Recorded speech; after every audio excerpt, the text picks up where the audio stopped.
Hello friends, நீங்கள் பார்த்துட்டு இருக்கிறது ஹரிஷ் வாய்ஸ். இன்னைக்கு வீடியோவில் நம்ம என்ன பார்க்க போகிறோம்னா தி 7 Deadly Sins Dragon's Judgment Season 4 Episode 23 and Everlasting Kingdoms. So இந்த 7 Deadly Sins சீரீஸே பார்த்தீங்கன்னா இப்போ இதோட கம்ப்ளீட் ஆக போகுது. ஸோ அதாவது இன்னும் ஒரே ஒரு எபிசோடு பாக்கி இருக்குது இந்த சீரீஸ் ஃபுல்லாக கம்ப்ளீட் ஆகிறதுக்கு. அதெல்லாம் உங்கள் ஃப்ரெண்ட்ஸுக்கு எல்லாமே மேக்ஸிமம் ஷேர் பண்ணி விட்ருங்க இந்த மாதிரி ஒரு சீரீஸ் இருக்குது அப்படின்னு சொல்லிட்டு. சரி, வளவலும் பேசாமல் வாங்க நம்ம இன்றைக்கான எபிசோடுக்குள்ளே போயிடலாம். ஓப்பனிங்லேயே சில கிரெடிட்ஸ் நியூஸாக காட்டிக்கிட்டு இருக்கிறாங்க. மெர்லின் இந்த இடத்துல கிங் ஆஃப் கேஸை அவேக்கன் பண்ணி வச்சிருப்பா கிங் அர்த்தருக்குள்ள. அண்ட் அதே சமயத்தில் கேட் பலுக் அப்படிங்கிற ஒரு விஷயமும் பார்த்தீங்கன்னா இங்கே நம்ம கிங் அர்த்தரை சாப்பிட்றதுக்காக காத்துக்கிட்டு இருக்குது. ஏன்னா கேஸ் கிரியேட் பண்ண ஒரு கிரியேச்சர் தான் இந்த கேட் பலுகுங்க அப்படி ஒரு விஷயம். ஸோ தான் கூட இருந்த ஒரு மிருகம், ரொம்ப அக்கறையான ஒரு மிருகம், இந்த மாதிரி ஒரு மாறிச்சு அப்படின்னு கிங் அர்த்தர் அதையுமே அழிச்சு போட்டுருப்பா. பட் அது சாகாமல் திரும்ப நம்ம அர்த்தரை சாப்பிட்றதுக்காக வந்துக்கிட்டு இருக்குது. அதே சமயத்தில் நம்ம கோத்திரமே காட்டிக்கிட்டு இருக்கிறாங்க. ஏன்னா நம்ம மெர்லின் எதுக்காக தெரியும் இந்த விஷயத்தெல்லாமே மறைச்சா, அவன் நம்மக்கிட்ட இந்த விஷயம் இப்படி இருக்குது, நான் இந்த மாதிரி ஒரு ஆசை இருக்குது, நான் அதை செய்யணும் அப்படின்னு சொல்லிட்டு நம்மக்கிட்ட அவன் வந்து சொல்லியிருந்தா நம்ம என்ன சொல்லியிருப்போம்? கண்டிப்பாக நம்ம அதை மறுத்திருப்போம்ல. ஏன்னா அவளோட ஆசைக்கு நம்ம கண்டிப்பாக முட்டுக்கட்டை போட்டிருப்போம் அப்படின்னு இங்கே கோத்தர் சொல்லிக்கிட்டு இருக்கிறான். இன்னொரு பக்கம் நம்ம பெர்லின் அந்த கேத் பழுகுக்கிட்ட அடிக்கிறதுக்காக ட்ரை பண்ணிக்கிட்டு இருக்கிறான். அப்பேற்பட்ட அட்டாக் போட்டதுக்கு அப்புறம் அதோட பெரிய கையை வச்சுக்கிட்டு பார்த்தீங்கன்னா நம்ம பெர்லின் அட்டாக் பண்ணிக்கிட்டு இருக்குது. உன்னை மாதிரி பொண்ணெல்லாம் எனக்கு பெரிய விஷயமே கிடையாது, மரியாதையாக என்ன கிங் அர்த்தரை சாப்பிட விடு அப்படின்னு சொல்லிட்டு இருக்கும் போதே அதுக்கு நான் உன்னை கண்டிப்பாக விடவே மாட்டேன். ஸோ நான் கிங் அர்த்தரை உன்னை சாப்பிட விடவே மாட்டேன் அப்படிங்கிறாங்க. சரி, நான் ஒன்றும் அட்டாக் பண்ணால் நீ என்ன பண்ண போகிற கேட் அப்படின்னு சொல்லிட்டு நம்ம கிங் அர்த்தரமே அட்டாக் பண்ண போய்கிட்டு இருக்கிறான். இன்னொரு பக்கம் இங்கே கோத்திரை காட்டிக்கிட்டு இருக்கிறாங்க. ஏன்னா நம்ம மெர்லின் அந்த மாதிரி ஆசை சொன்னதுக்கப்புறம் நம்ம கண்டிப்பாக தடுத்து நிறுத்தியிருப்போம், அதில் இருக்கிற பிரச்சனைகளை நம்ம விலைக்கு சொல்லியிருப்போம். அண்ட் அது மட்டும் இல்லாமல் அந்த விஷயத்தையும் நம்ம அவளை செய்ய விட்டுருக்க மாட்டோம். அந்த ஒரு காரணம் தான் அவன் நம்மளை இந்த மாதிரி ஒரு விஷயத்தை சீக்கிரட்டாக வச்சுருந்துருக்கிறா அப்படின்னு கோத்தர் சொல்லிக்கிட்டு இருக்கிறான். என்ன கோத்தர், நீ இப்போ மெர்லினுக்கு சப்போர்ட் பண்ண ஆரம்பிச்சிட்டே அப்படின்னு சொல்லிட்டு நம்ம கிங் பேசிக்கிட்டு இருக்கும்போது, அண்ட் அது மட்டும் இல்லாமல் அவள் இத்தனை வருஷமாக நம்ம 7 Deadly Sins'ை யூஸ் பண்ணிக்கிட்டு இருந்திருக்கிறா, நம்மளும் யூஸ் பண்ணிகிட்டு இருந்திருக்கிறா, அது மட்டும் நல்லா தெரிஞ்சிருச்சுல அப்படின்னு சொல்லிட்டு இங்கே கிங் ரொம்ப ஆக்ரோஷமாக பேசிக்கிட்டு இருக்கும்போது, அப்படிலாம் கிடையாது. ஏன்னா அந்த ப்ரீசிஸ்ட் ஆஃப் கேஎஸ் அந்த ஏரிக்குள்ளே இருந்த ஒரு விஷயம் சொன்னதுமே நமக்கு கரெக்டாக தானே இருந்தது. மனுஷங்களான நம்ம எல்லாருமே ரொம்ப வித்தியாசமான ஆளுங்க அப்படின்னு இங்கே கோர்த்தை சொல்லிக்கிட்டு இருக்கிறான். நீ மனுஷன் கிடையாது, டே பேன், நீ ஒன்றும் மனுஷன் கிடையாது, நீ எல்லாம் வாயை மூடிக்கிட்டு அப்படின்னு சொல்லிட்டு கிங் பிடிச்சி திட்டிக்கிட்டு இருக்கிறான். எதுக்காக கிங் இந்த மாதிரி மோசமாக பேசிக்கிட்டு இருக்கிற அப்படின்ட்டு இருக்கும்போது எனக்கு ஒத்துக்கிறேன், ஏன்னா நானும் மனுஷன் கிடையாது. பட் இருந்தாலுமே எனக்குன்னு மனசுன்னு ஒன்று இருக்குதுல்ல, அந்த மனசில் நீங்கள் எல்லாருமே எனக்கு சரிசமமான விஷயம் தான். எனக்கு யாருமே மேலே யாருமே கீழே அப்படின்லாம் கிடையாது, நீங்கள் எல்லாருமே எனக்கு முக்கியமான விஷயம் தான். ஸோ நீங்கள் எனக்கு ரொம்ப ப்ரீசியஸான விஷயம், நான் உங்களை என்றைக்குமே இழக்க மாட்டேன். அப்பேற்பட்ட ஒரு காரியம் தானே மற்றவங்ககிட்டயும் இருக்கும். ஸோ அதே மாதிரி தானே நம்ம மெர்லின்கிட்டே இருந்திருக்கோம்.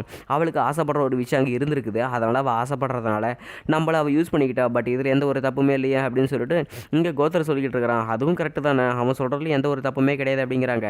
அப்படின்னா நம்ம போய் கன்ஃபார்மாக அவளுக்கு ஹெல்ப் பண்ணலாம் அப்படின்னு சொல்லிட்டு எல்லாருமே ஒரு முடிவு எடுக்கிறாங்க பாருங்கள். அப்படின்னா இத்தனை வருஷமாக அவள் செஞ்சதில் நமக்கும் சரி பங்கு பாதி இருக்குது, நம்மளுமே அதில் ரெஸ்பான்சிபிலிட்டி எடுத்துக்கணும் அப்படின்னு சொல்லிட்டு மெலிதா சொல்லிக்கிட்டு இருக்கிறான்.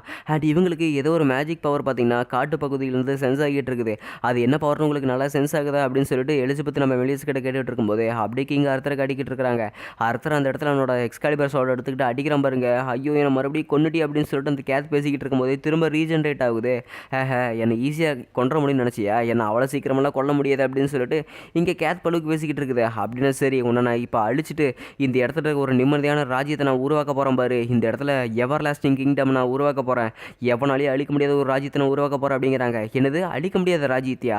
எது உன்னோட தலைநகரத்தையா? அந்த கேமலா தலைநகரம் என்னைக்கே அழிஞ்சு போச்சு, உனக்கு அது தெரியும் அப்படின்னு சொல்லிட்டு கேத் பேசிக்கிட்டு இருக்கும்போதே என்ன பேசிகிட்டு இருக்கிற பைத்தியக்காரத்தனமாக வளராத அப்படின்னு சொல்லிட்டு இங்கே கிங் அர்த்தர் சொல்லிக்கிட்டு இருக்கிறா. உனக்கு அது தெரியலையா? வேணா உன்னோட அந்த கிங் ஆஃப் கேஎஸ் பவரையே பயன்படுத்தி பாரு, உன் நகரம் எந்த லட்சத்தில் இருக்குது அப்படின்னு சொல்லிட்டு இங்கே கேத் பழுவுக்கு பேசிக்கிட்டு இருக்குது. ஸோ அவனோட நகரத்தையுமே பார்த்துக்கிட்டு இருக்கிறான். ரொம்பவே கொடூரமான நிலைமையில் ஒருத்தன் கூட உயிரோடு இல்லாமல் அந்த இடத்துல செத்து கிடக்கிறாங்க. இதை பார்க்கும்போது அவள் ஏகப்பட்ட டிஸ்பேருக்குள்ளே போயிட்டு இருக்கிறான், அதாவது ஏகப்பட்ட ஆக்ரோஷத்துக்குள்ளே போயிட்டு இருக்கிறான். இதுக்கெல்லாம் வாய்ப்பே கிடையாது, நான் அங்கே இருக்கிறவங்க எல்லாத்தையுமே காப்பாற்றணும்னு ஆசைப்பட்டேன், ஆனால் அங்கே இருக்கிறவங்க எல்லாமே இப்படி செத்துட்டாங்க. அண்ட் அது மட்டும் இல்லாமல் மெர்லின் எதுக்காக இதை என்கிட்ட மறைச்ச அப்படின்னு சொல்லிட்டு கிங் அர்த்தர் சொல்லும்போது, அர்த்தர் அந்த கேட் சொல்கிறத எதுவுமே கேட்காத, ஏன்னா உங்கள்கிட்ட இருக்கிற சக்தியை வச்சு மறுபடியும் உன்னோட மக்கள் நீ உருவாக்கிக்க முடியும், அதனால நீ ஏகப்பட்ட டிஸ்பேருக்குள்ளே போகாத அப்படின்னு மெர்லின் கத்திக்கிட்டே இருக்கும்போது, அர்த்தர் உன் மக்களை நீயே கொண்டுட்டியே, இப்போ உன் மக்கள் என்ன தெரியுமா நினைப்பாங்க உன்னை பற்றி?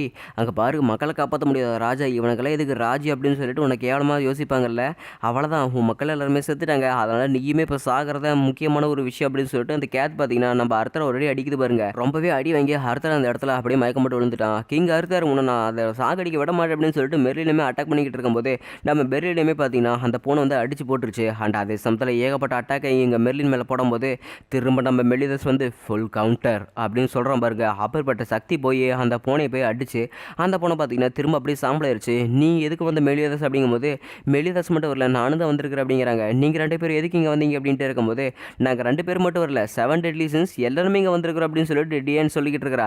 சரி நீ போய் முதல்ல கிங் அர்த்தரை காப்பாற்று அப்படின்னு எலிஜபெத் சொல்லும்போது, இங்கே கிங் அர்த்தரை பார்த்தீங்கன்னா இவங்க ஹீல் பண்ணிக்கிட்டு இருக்கிறாங்க. மெலிதாஸுமே ரொம்பவே கோமா மெர்லின் கிட்ட நடந்து வந்துகிட்டு இருக்கிறான். மெர்லின், நீ இத்தனை வருஷமே எங்களை யூஸ் பண்ணிட்டு இருந்திருக்கீல, நான் உன்னை அதுக்கு சுத்தமாக மன்னிக்கவே மாட்டேன். அண்ட் அது மட்டும் இல்லாமல் இந்த கிங் ஆஃப் கேயோஸை ரிவைவல் பண்ண காரணத்துக்காக கிங் அர்த்தரை நீ தான் பார்த்துக்கணும், இதுக்கான முழு பொறுப்பு நீ தான் ஏற்றுக்கணும் அப்படிங்கிறாங்க. அது நான் தான் செஞ்சாகணும், வேறு யாரும் என்ன விட்டால் செய்ய முடியும் அப்படிங்கும்போது, அண்ட் அது மட்டும் இல்லாமல் நீ இப்பேற்பட்ட விஷயத்தை செஞ்சதுக்கு எல்லாமே காரணம் எல்லாமே நாங்கள் தானே, அப்படின்னா நீ இந்த விஷயத்தை செஞ்சதுக்கான முழு பொறுப்பையும் நாங்கள் ஏற்றுக்கிறோம், உன்னோட பொறுப்பாக நாங்கள் இருக்கிறோம், அப்படின்னா நாங்கள் எல்லாருமே சேர்ந்து உனக்காக போராட போகிறோம் அப்படின்னு சொல்லிட்டு இங்கே மெலிதை சொல்லிக்கிட்டு இருக்கிறான். நான் நிஜமாலுமே உங்களுக்கு கடமைப்பட்டிருக்கிறேன், ரொம்பவே நன்றி அப்படின்னு மெர்லின் பேசிக்கிட்டு இருக்கும்போது அந்த இடத்துல அப்படியே சாம்பலான அந்த கேத் பழுவுக்கு பார்த்தீங்கன்னா திரும்ப ரீஜென்ரேட் ஆகிட்டு இருக்குது. இதுக்கெல்லாம் வாய்ப்பே கிடையாது, இந்த பூனை திரும்ப வந்துக்கிட்டு இருக்குது அப்படின்னு எல்லாம் ஆச்சரியப்பட்டு இருக்கும்போது, ஏன்னா இதெல்லாமே கேஸோட சக்தி, இது நம்ம எதுவுமே பண்ண முடியாது, இதை அழிக்கிறதுக்கு ஏதாவது ஒரு வழி இருக்கணும், நம்ம அதை கன்ஃபார்மாக கண்டுபிடிச்சதானு அப்படிங்கிறாங்க. அண்ட் அதே சமயத்தில் அந்த பூனை எல்லாருமே சேர்ந்து அட்டாக் பண்ணிக்கிட்டு இருக்கும்போது அந்த பூனை பார்த்தீங்கன்னா திரும்ப திரும்ப ரீஜென்ரேட் ஆகிட்டு தான் இருக்குது. நீங்கள் என்ன தான் ட்ரை பண்ணாலுமே சரி, எல்லாத்துக்குமே ஒரு நாள் அழிவு இருக்கும், எல்லா விஷயமுமே இந்த இடத்துல இருந்து மறைஞ்சு போயிடும், எல்லா விஷயத்துக்குமே ஒரு நாள் அழிவு இருக்குது, உங்கள் ராஜ்யமும் அழிஞ்சு போயிடும், இங்கே இருக்கிற மலை மிருகங்கள் மனுஷங்க இங்கே இருக்கிற எல்லா விஷயமும் அழிஞ்சு போயிடும். ஸோ அதனால் தயவு செஞ்சு கிங் அர்த்தரை என்கிட்ட கொடுத்துருங்க, நான் அவனை நிம்மதியாக வச்சு சாப்பிடணும்னு ஆசைப்பட்றேன், சரியா? எனக்கு உங்களோட எல்லாம் போட்டி போட்டுட்ருக்க நேரம் கிடையாது, மரியாதை இங்கேருந்து போயிருங்க அப்படின்னு சொல்லிட்டு இருக்கும்போதே, அதுக்கெல்லாம் வாய்ப்பே கிடையாது, உன்னை நான் கொல்லாமல் விடவே மாட்டேன் அப்படின்னு சொல்லிட்டு இருக்கிறாங்க. அர்த்தர், என்ன பேசிகிட்டு இருக்கிற நீ கன்ஃபார்மாக என்னை கொல்ல முடியுமா அப்படின்னு சொல்லிட்டு அந்த கேத் பேசிக்கிட்டு இருக்குது. அதுக்காக அவன் மட்டும் போராட போகிறதில்ல, நாங்களுமே சேர்ந்து தான் போராட போகிறோம் அப்படின்னு சொல்லிட்டு 7 டெட்லி சின்ஸ் எல்லாருமே இந்த கேத் பழுவுக்கு எதிர்த்து நிற்கிறாங்க. உங்களை எதிர்த்து சண்டை போடுறதே எனக்கு ரொம்பவே கடுப்பாக இருக்குதுடா, நீங்களாம் ரொம்ப வீக்கானவங்க, என் சக்திக்கு நிற்கிறேன், நீங்களாம் எவனுமே வர முடியுது அப்படின்ட்டு இருக்கும்போது நம்ம பேன் பார்த்தீங்கன்னா போட்டு அடி நடிக்கிறான். பட் இருந்தாலுமே அதெல்லாம் எதுவுமே பண்ண முடியல, அப்படியே கல்ல மாதிரி நின்றுருக்குது அந்த கேத் பழுவுக்கு. நம்ம எலிஜபெத்துமே பார்த்தீங்கன்னா முடிஞ்ச அளவுக்கு அட்டாக் பண்ண ட்ரை பண்ணுறா. அண்ட் 7 டெட்லி சின்ஸ் இருக்கிற எல்லாருமே பார்த்தீங்கன்னா அந்த இடத்துல அட்டாக் பண்ணிக்கிட்டு இருக்கிறாங்க. அந்த கேத் பழுவுக்கு எதுவுமே ஆகலை, அதோட சக்தி இவங்களை கம்பேர் பண்ணும்போது ரொம்பவே அதிகமாக இருக்குது. ஸோ அர்த்தருமே ஒரு பெரிய அட்டாக்கை போடும்போது, அர்த்தர் வேணாம் உன் ஃப்ரெண்டு நீ கொல்ல போறியா, இப்போ நீ அந்த அட்டாக்கை போடினா நான் செத்துருவேன் அப்படின்னு சொல்லிட்டு அந்த பூனையுமே அடி வாங்கி பார்த்தீங்கன்னா 2 புழக்குது.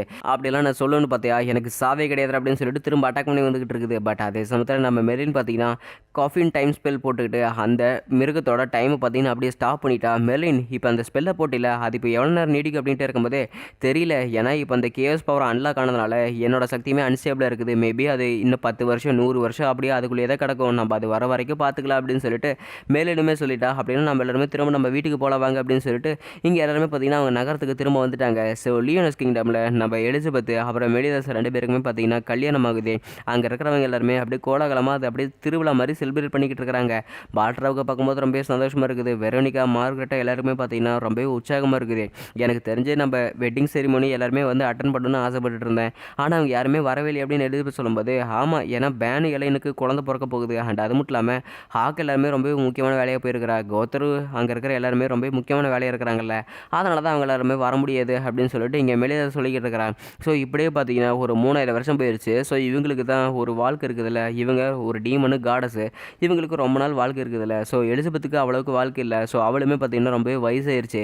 என்னை மனுஷரு மேலேதாஸ், ஏன்னா என்னோட கேர்ஸ் இப்போ பிரேக் ஆயிடுச்சுல, இப்போ நான் திரும்ப மறுபடியும் பிறவி எடுக்க போகிறதில்ல, அதனால் உங்கள்கிட்ட இருந்து இப்போ நான் கம்ப்ளீட்டாக குட் பை சொல்ல போகிறேன் அப்படின்னு சொல்லிட்டு இங்கே நம்ம எலிசபெத் சொல்லிக்கிட்டு இருக்கிறா. அவளுமே பார்த்தீங்கன்னா செத்து போயிட்டா. டப்புன்னு அந்த இடத்துல ஓடி வந்து ஒருத்தர் கிங் மெலிதாஸ் மறுபடியும் ஒரு பிரச்சனை வந்திருக்குது அப்படின்னு சொல்லிட்டு ஒரு சோல்ஜர் சொல்கிறாப்புல. இங்கே கிங் பால்ட்ராக்கு அப்புறம் இப்போ நம்ம கிங்கு மெலிதாஸ் தான். ஆனால் அந்த இடத்துல அந்த பூனை பார்த்தீங்கன்னா திரும்ப அவேக்கன் ஆயிடுச்சு. என்னாச்சு மெலிதாஸ், நீ மட்டும் இங்கே தனியாக வந்திருக்கிற, உன் டீம்மேட்ஸ் எல்லாம் யாருமே இல்லையா? பாவம், அதை முன்னாடியே என்ன நீ தோக்கடிச்சிருந்தீங்கன்னா கண்டிப்பாக நீ இந்த அளவுக்கு தனியாக இருக்க தேவையில்லை, இப்போ நீ தனியாக என்கிட்ட அடி வாங்கி சாக போகிற, உன் டீம்மேட்ஸ் எல்லாம் யாருமே அவன் கூட இருக்க மாட்டாங்க, அவ்வளோதான், நீ ஒண்டி கட்டியே தான் சாக போகிற அப்படின்ட்டு இருக்கும்போது அதுக்கெல்லாம் வாய்ப்பே கிடையாது, ஏன்னா இந்த மாதிரி ஒரு சமயத்தில் நாங்கள் எல்லாருமே எப்பவுமே ஒன்றா தான் இருப்போம் அப்படின்னு மெலிதாஸ் சொல்லிட்டு அட்டாக் பண்ணிக்கிட்டு இருக்கும்போது இங்கே எடுத்து சொன்னதான் ஞாபகம் வந்துக்கிட்டு இருக்குது. நானே செத்து பண்ணாலும் என்னோட ஆத்மா எப்பவுமே உன் கூட தான் இருக்கு அப்படின்னு சொல்லியிருப்பா. நீ என்னதான் பண்ணாலுமே சரி 7 டெட்லி சின்ஸ் இருக்கிற எல்லாருமே எப்பவுமே என் கூட தான் இருப்பாங்க. அண்ட் எனக்கு தெரிஞ்ச எல்லாருமே எப்பவுமே என் சைடு தான் இருப்பாங்க, நாங்கள் என்னாலும் எதிர்த்து போராடுவோம் அப்படிங்கிறாங்க. அண்ட் அதே சமயத்தில் ஏதோ ஒரு ஸ்பெல்லு பார்த்தீங்கன்னா புரோக் ஆகிற மாதிரி இருக்குது. டப்புன்னு நம்ம வெளிதாசமே கண்ண முழிக்கிறான். ஒரு வழியா நீ அதை வந்து வெளியே வண்டியாட்டு இருக்குது அப்படின்னு சொல்லிட்டு இந்த இடத்துல கேத் பழுவுக்கு பேசிக்கிட்டு இருக்குது. இங்கே என்ன நடந்தது இத்தனை வருஷமா அப்படின்னு சொல்லிட்டு நம்ம வெளியஸ் கேட்டுட்டு இருக்கும்போது வருஷமா இல்லை சில நொடிகள் தான் ஆகுது, ஏன்னா இது ஒரு இல்யூஷனால் நம்மளை போட்டு வச்சிருக்குது அப்படிங்கிறாங்க. மரியாதை எல்லாத்தையுமே ரிலீஸ் பண்ணிடு அப்படின்ட்டு இருக்கும்போது நம்ம கிங் ஆர்த்தருக்கு பார்த்தீங்கன்னா அதை இல்யூஷனில் விழுகலை. ஏன்னா இவன் தான் இப்போ கிங் ஆச்சு. அண்ட் அங்கே இருக்கிற எல்லாருக்குமே ரொம்ப வித்தியாசமாக இருக்குது. அவங்க எல்லாருமே அப்படியே ஸ்டாச்சு மாதிரி இருக்கிறாங்க. இப்போ இவங்க எல்லாத்தையுமே காப்பாற்றிக்கணும் அப்படிங்கிறாங்க. உன்னால் கண்டிப்பாக அவங்கள காப்பாற்ற முடியாது. அதனால் எல்லாருமே வாயை முடிக்கிட்டு இங்கேருந்து கிளம்பிடுங்க. ஏன்னா இப்போ கிங் ஆர்த்தர் எனக்கானவன் அப்படின்னு சொல்லிட்டு கேட்டு அட்டாக் பண்ண வந்துக்கிட்டு இருக்குது. அண்ட் இவனை தோக்கடிக்கிறதுக்கு ஏதாவது ஒரு வாய்ப்பு இருக்கணுமே. இந்த கேத்து என்கிட்ட இருந்து சக்தி ஏதானு எடுத்து இப்போ இந்த அளவுக்கு சக்தியாக இருக்குது. ஸோ இதை தோக்கடிக்கிற ஏதாவது ஒரு கண்டிப்பாக ஒரு வழி இருக்கணுமே அப்படின்னு சொல்லிட்டு கிங் ஆர்த்தர் யோசிச்சுக்கிட்டே இருக்கும்போது என்ன தோக்கடிக்கிறதுக்கு வழி பார்த்துக்கிட்டு இருக்கிறியா ஆர்த்தர், உன்னை நான் கொல்லாமல் விடவே மாட்டேன் பாரு அப்படின்னு சொல்லிட்டு அந்த இடம் முழுக்கவே பார்த்தீங்கன்னா கொலாப்ஸ் ஆகுது. அண்ட் அதே சமயத்தில் நம்ம ஆர்த்தருக்குமே ஒரு பிளான் வருது. அப்படின்னா எனக்கு இப்போ ஒரு பிளான் வந்துருச்சு, உன்னை எப்படி பிடிக்கணும் அப்படின்னு சொல்லிட்டு கிங் ஆர்த்தர் பார்த்தீங்கன்னா ஒரு பெரிய வாய் மாதிரி கொண்டு வந்துக்கிட்டு இருக்கிறான். அண்ட் அதே சமயத்தில் அந்த பூனையை பார்த்தீங்கன்னா அப்படியே நாக்கால கட்டி போட்டுட்டு இருக்கிறான். நீ என்னோட சக்தியில் தானே கிரியேட் ஆன, ஸோ அதனால் நீ இந்த இடத்துலேருந்து உன்னை நான் அழிச்சாலுமே நீ திரும்ப வந்துடுவேன். அதனால் உன்னை நான் கம்ப்ளீட்டாக அப்சர்வ் பண்ண போகிறேன் அப்படின்னு சொல்லிட்டு நம்ம அர்த்தர் சொல்லிக்கிட்டு இருக்கிறான். வேணா அர்த்தர், அந்த மாதிரி பண்ணினா நீ முழுசாக அழிஞ்சிருவேன். அண்ட் அது மட்டும் இல்லாமல் இங்கே இருக்கிறவங்கள நான் கொன்னதுக்கப்புறம் தான் ஏதாவது நான் செய்ய முடியும் அப்படின்னு சொல்லிட்டு அந்த கேத் பேசிக்கிட்டு இருக்குது. உங்கள்கிட்ட நான் கடைசியாக ஒரே ஒரு தடவை கேட்குறேன் அப்படின்னு சொல்லிட்டு கிங் அர்த்தர் பேசிக்கிட்டு இருக்கும்போது அங்கே இருக்கிறவங்களுக்கு சுயநினைவு வந்துருச்சு. நம்ம எல்லாரும் என்னப்பா பண்ணிக்கிட்டு இருக்கிறோம் அப்படின்னு சொல்லிட்டு 78 எல்லாருமே கேட்டுக்கிட்டு இருக்கிறாங்க. நீ இன்னும் ஒரே ஒரு தடவை நான் உங்கள்கிட்ட ஒன்று கேட்குறேன், நீ இப்போ எதுக்காக இந்த மாதிரி சக்தி அடைஞ்சு எல்லாத்தையுமே அழிக்கணும்னு ஆசைப்படுற அப்படின்ட்டு இருக்கும்போது எனக்கு அழிக்கணும், எல்லாத்தையும் அழிக்கணும், அது மட்டும்தான் தேவை. அண்ட் அது மட்டும் இல்லாமல் உன்னோட மக்கள் உன்னை பற்றி என்ன நினைப்பாங்கன்னு கொஞ்சமாக யோசிச்சு பார்த்தியா, கேவலமான கிங்னு உன்னை கன்ஃபார்மாக யோசிப்பாங்க அப்படின்னு சொல்லிட்டு இந்த கேத் பழுவுக்கு பேசிக்கிட்டு இருக்குது. அவன் சொல்கிறதெல்லாம் கொஞ்சம் கூட கேட்டுக்காத அப்படின்னு சொல்லிட்டு நம்ம வெளியே சொல்லிக்கிட்டு இருக்கும்போதே மறுபடியும் டிஸ்பயருக்குள்ளே போக ஆசைப்படுறான் பாருங்க நம்ம கிங்கு.